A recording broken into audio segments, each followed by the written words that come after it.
2003년하고 2학년 시험 분석을 해보도록 하겠습니다. 와, 그래 박수.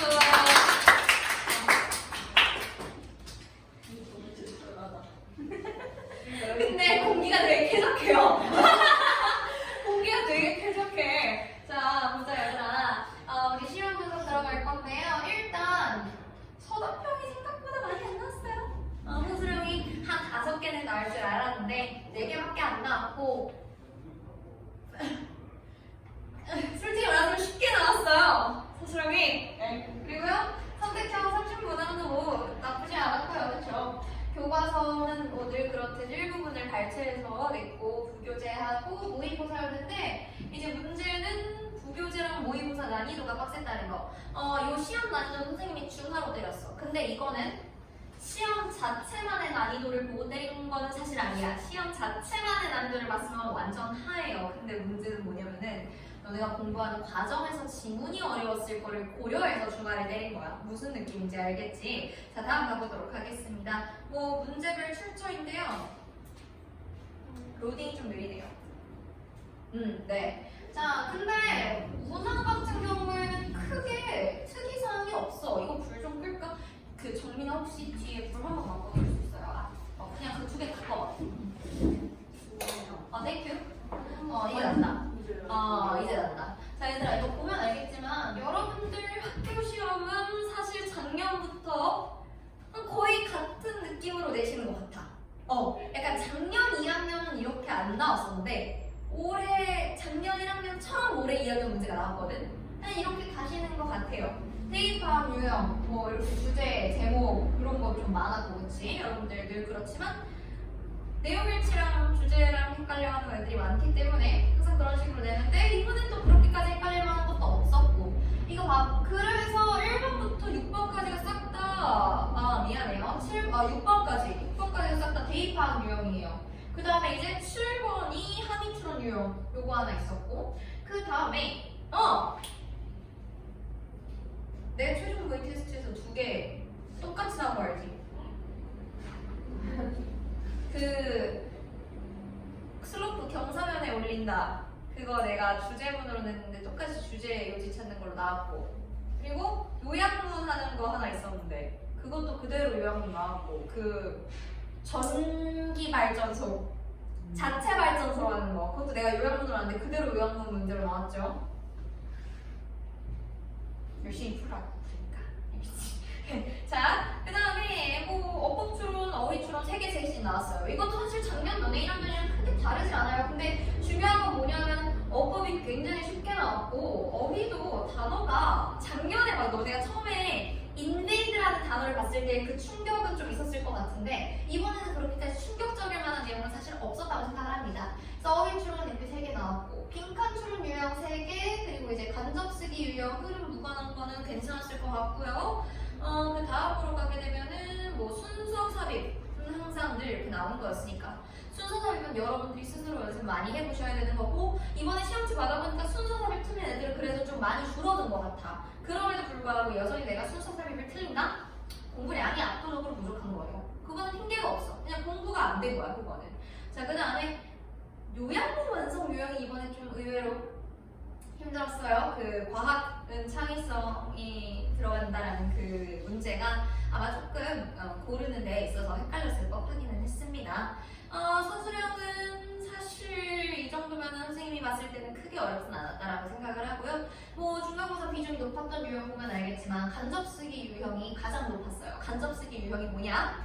흐름과 무관한 문장 고르기, 문장 순서 삽입 얘네가 간접쓰기 유형이에요. 얘네가 유형이 가장 많았고요. 그 다음에 대입학 유형이 뭐예요? 주제, 제목, 요지 찾는 거 이런 아이들이 2번째로 많았습니다. 그 다음이 뭐 3번째로 어휘추론 유형이었는데요. 사실 요거는 문법이랑 그 비중이 비슷하긴 하지만 조금 더 어휘추론 유형이 많았다. 그래서 여기는 어휘추론의 객관식으로 3개고 객관식 3개 그리고 문법도 객관식 3개 3개 똑같거든? 근데 우리 어휘추론이 서술형에서 하나 나왔죠.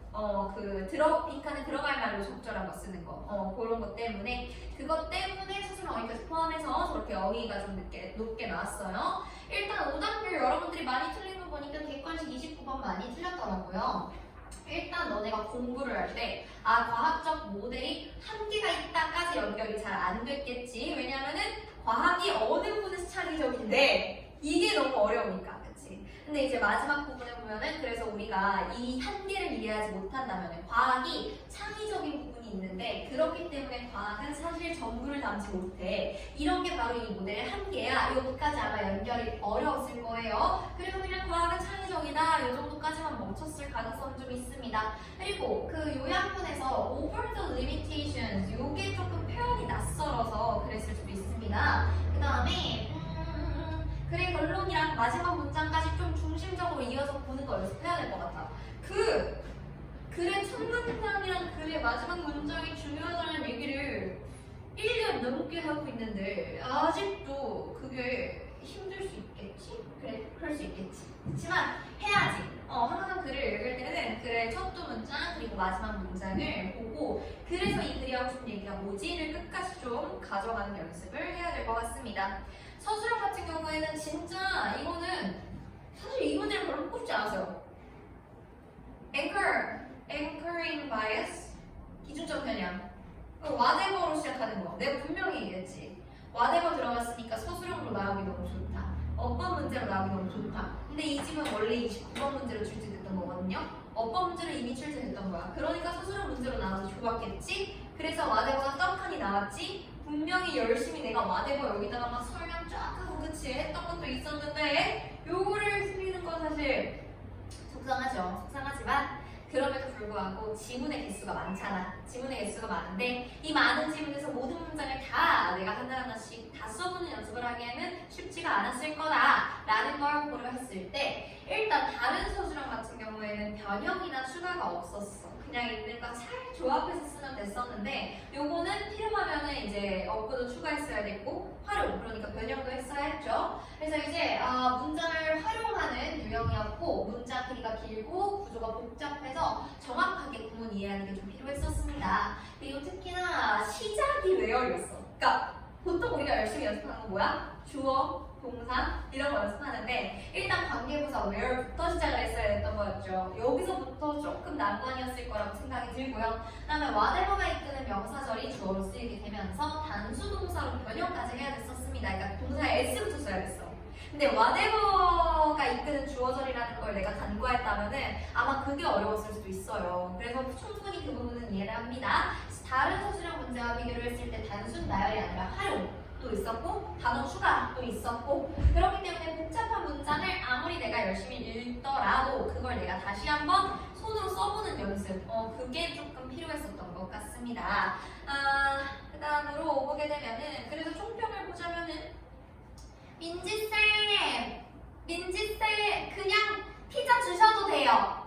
네. 그래서 총평을 하자면은요 일단 나도 알아 뭘 아냐면은 작년에 비해서 지문의 난이도가 많이 올라갔을 거예요. 그쵸? 그리고 최근 기출이 될수록 지문의 내용이 좀 많이 빡빡해지다 보니까 당연히 그런 부분에서 어려웠을 수 있다라고 생각을 합니다. 그리고 문장의 길이 내가 분명히 작년에 기말고사 내신 대비하면서 이상한 막 엄청 긴 문장 나왔을 때 내가 얘기했을걸? 니네 이거 힘들지? 내년에 가면은 이렇게 생긴 문장이 5개 있는 게 하나의 지문이야. 내가 막 이랬었단 말이야. 그러면 기억나지?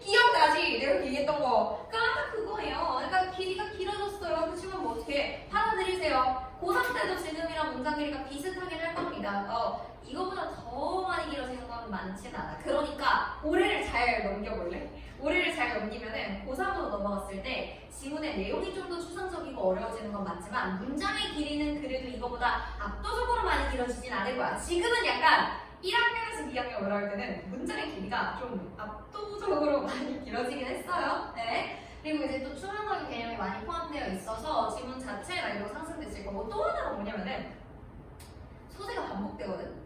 수능, 모의고사, 기출에 나오는 그 지문의 소재가 반복되니까 이거 어디서 봤는데? 근데 그 지문이 아닌 거야. 이런 것도 좀 많았을 거야. 그래서 너무 공감돼요. 그래서 첫 두 문장을 읽고 이 글의 중심 내용이 뭐였는지 떠올리기 선생님이 엄청 열심히 강조했었잖아. 그게 좀 많이 필요한 시험이었습니다. 그런데 이제 보면은 성질 간의 함정 요소가 강한 이게 어떻게 이렇게 된 걸까? 이게 무슨 문제일까? 나는 이렇게 쓰지 않았던 것 같은데 뭔가 PPT로 옮겨오는 과정에서 오타가 있으셨던 것 같아요. 예. 그래서 선지간의 함정 요소가 강하지. 뭘까? 진짜 모르겠어. 선지간의 함정 요소가 강하지 않았다라고 내가 썼거든? 아마 내가 시험 문제에다가 이번에 선일고 2학년 시험 문제 제가 했어요? 네, 제가 했어요. 근데 이제 강하지 않았어요. 함정 선지가 많이 없었다는 얘기야, 내 말을. 함정 선지가 많이 없었고 여러분들이 주제만 제대로 알고 있으면 이 지문의 주제가 뭘까를 알고 있으면 충분히 풀 수 있는 직관적인 문항들이었다라는 거. 그리고 약간 생소하고 지역적인 암기보다는 접근 가능한 수준의 어휘였다. 그러니까 막 작년에 너네가 어휘 문제를 풀면서 이런 어휘가 나온다고 싶었던 게 있었다면은 사실 이번에는 그렇게 어휘가 어렵진 않았습니다. 그래서 충분히 이 정도 어휘는 너네가 알고 있어야 된다라는 수준에서 어휘 문제가 출제됐어. 무슨 느낌인지 알까? 그래서 안정적인 선지하고 수령이에요. OW도 하는 까다로운 함정을 줄여서 정답 선택 좀 편리했고 복잡한 연작보다는 그 서술형도 사실 그 와대고 빼고는 다 있는 단어 잘 조합하면 됐었고 찾아오는 것 같고 그래서 좀 난이도가 많이 어려워지는 걸 많이 방지했죠. 아마 너네가 공부할 때 많이 쫄아 있었을 법한데 근데 이제 그게 나는 좀 난이도가 조정이 됐던 거였어요. 그리고 난 내가 그렇게 얘기했던 기억이 나는데 직전 보강이었나? 직본날에 내가 양채원한테 34번 퍼스필러 그 지문이 서술형으로 나올 수도 있다. 너네가 이렇게 주제나 제목이나 내용에 논란이 있을 법한 거는 서술형으로 나올 법하고 문장이 길음에도 불구하고 그 문장에서 중요한 분사 부분이 나온다던가 서술형으로 그렇게 부분적으로 나올 수 있으니까 서술형 공부를 한번 해봐라 라고 내가 분명히 얘기했었던 것 같은데 퍼스필러 지금 서술형으로 나왔죠? 예. 공부를 하라고 시키는 대로 알겠지? 자, 그래서 다음 시험 대비 전략을 한번 보도록 합시다. 선생님이 항상 공지하는 것 그대로야. 내가 항상 강조하는 것 그대로야. 그래서 지문이 어렵고 문장이 복잡해도 쫄지 말라는 거야. 내가 이거 문장 하나 좀 구조 분석이 제대로 안 됐어도 뭐만 하면 돼? 주제 파악만 하면 돼. 주제 파악 제대로 하면 된다는 얘기예요. 무슨 말인지 이해가 되니? 그랬으면은 적어도 봐봐. 간접 쓰기 유형이랑 대입화학 유형이 제일 많잖아. 문장 순서 삽입 그리고 문장의 흐름과 맞지 않는 거 고르는 거 주제, 제목, 요지 고르는 거 이거 너네 문장 하나 해서 못한다고 해서 틀리는 문제들이 아니라고. 내가 무슨 말 하는 건지 알아? 선생님 영어 너무 어려워요. 저거 포기하려고 하지 말라는 얘기야. 이것만 해도 다는 먹고 들어갈 수 있다라는 거야. 무슨 말인지 알겠니? 그래서 글이 전달하려는 중심 내용을 끝까지 파악하는 연습이 너무 중요했다. 이게 특히나 이번에 그 29번 문제에서 많이 티가 났었죠. 그래서 좀 이렇게 여러분들이 내용일치 문제와 주제 문제를 혼동하지 않도록 지문을 학습할 때 각각의 유형을 구분해서 연습하는 그 문제를 풀어보는 연습도 좀 했으면 좋겠다라는 얘기, 선생님이랑 하는 얘기고요. 문장의 구조랑 지문의 핵심을 파악하는 거죠. 복잡한 문장은 직접 써보면서 익혀라라고 얘기했었고 그래서 아마 쌤이 이렇게 수업하다가 이렇게 체크해주는 거 몇 개 있었던 것 같은데 이거 서술형 연습 한번 해봐라 하는 것들이 좀 종종 있었죠? 그런 것들을 얘기하는 거예요. 그 다음에 다음 시험은 난이도가 이제 실수들이랑 얘기를 했지. 기말 때 아마 애들이 썰려올 것 같다 라는 얘기를 오늘 했어요. 왜? 기말 때 난이도가 폭등할 가능성이 아주 상당히 많이 보이기 때문에 공부를 더 열심히 하시고요. 근데 본질은 변하지 않아. 그리고 선생님이 또 하나 얘기하고 싶은 건 얘들아 그 선지에 모르는 단어 나와서 틀리는 거 이제 그만해야 되거든. 그게 1학년 때는 선지에 모르는 단어 나왔어요. 저런이 됐는데 2학년인데 어떻게 해야 되냐면은 그렇다고 단어장을 하나 사서 외우는 건 에바고요. 뭐 하시면 되냐면은요 공책 하나 사세요. 조그만한 미니 수첩 같은 거 하나 사세요. 선생님 돈이 없어 말하세요. 사다 드릴게. 사다 드릴 테니까 여기에다 뭐 하냐면은 변형 문제를 그래서 풀으라는 거야. 변형 문제 풀기 귀찮잖아. 해법 분석만 막 하고 싶지 익숙한 문장 보이니까. 근데 변형 문제를 풀어야 되는 이유는 변형 문제를 풀면서 보기에 모르는 단어가 나온다고. 선지, 그치? 그러면은 변형 문제 선지에 나왔던 모르는 단어 있잖아. 그건 여기다가 써. 그리고 오늘 몰랐던 단어는 앞으로는 알아야 될 거 아니니? 무슨 말인지 알아요? 그렇게 공부하세요. 요거 하나 추가합시다. 우리 다음 그거에. 이렇게 그렇게까지 해서 이번 시험 리뷰는 조금 끝내도록 하고요. 잠깐만 기다려주세요.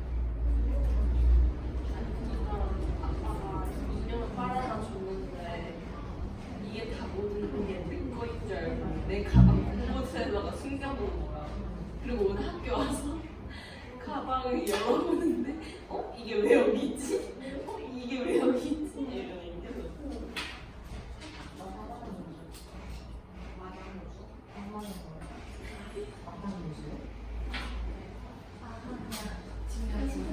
이러는데 그 미스터판을 잘라서 애들 주시더라고요. 아, 이렇게 네. 이렇게 해줄까요? 네. 내가 왔다. 감사합니다.